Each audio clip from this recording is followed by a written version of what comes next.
So this is my league starter, Exile Juggernaut. In the background you can see me doing a T16 map silo, and you can see how the build performs on T16 maps. To just give you a very brief summarize, this is a great build if you just want to complete your Atlas and you don't want to be doing any bosses, because to be fair, this build is absolutely bad when it comes down to doing any kind of boss.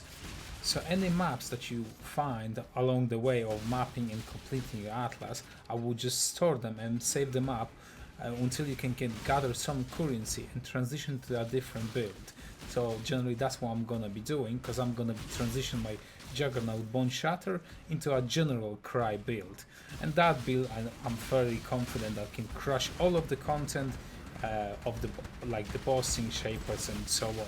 So if you decide to do a Boneshatter Juggernaut, probably at some point, maybe a week or two, when I can gather enough currency, you're gonna see the build guy going for the general cry. So overall, I would say the Boneshatter Juggernaut is a quite good balance between having a decent defense from the Juggernaut Ascendancy and having some kind of decent damage just from the Boneshatter, and we have a good amount of speed on our on our lip slam. So mapping with this build is actually quite good for considering this is a melee build. So yeah, and here it is, me struggling trying to kill the map boss.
Since this is a league starter build, gearing is quite simple. I would say there's not gonna be nothing too special or nothing too expensive in it.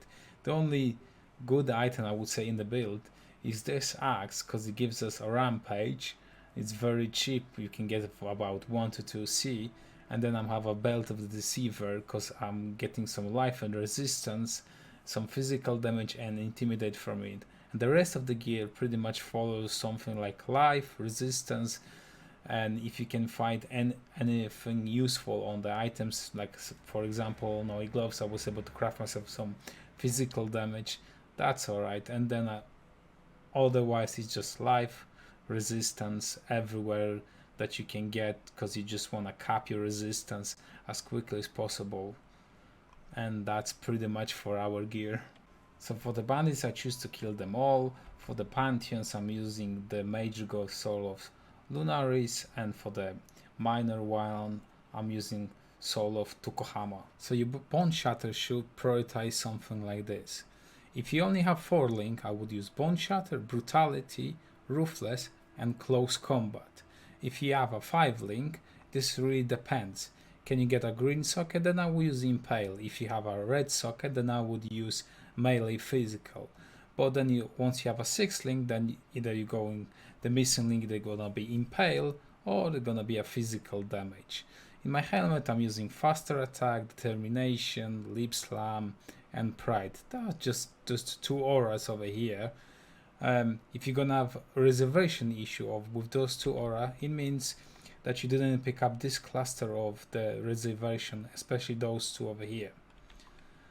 For my gloves I'm using Blood Rage. You have to level up as highest as you can, depending how much dexterity do you have.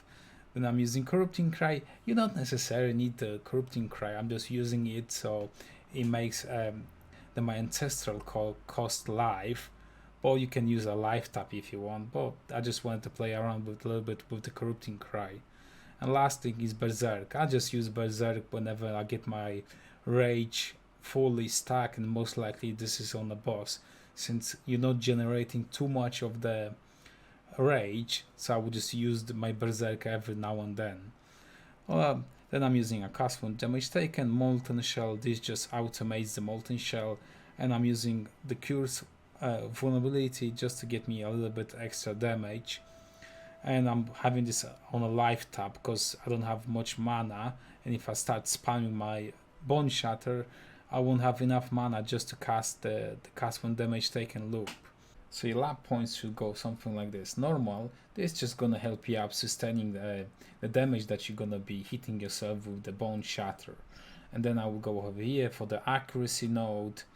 Then I would go for the unstoppable, just cannot be stunned.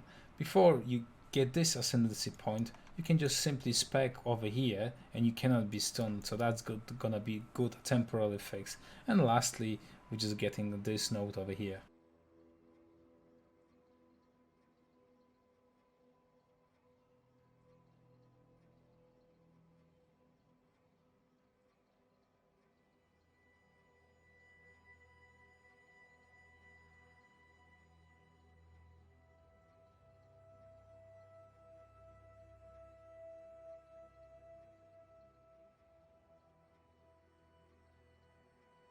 Once you pick up this passive, and that's gonna give us 40% more attack damage if our accuracy rating is higher than our life.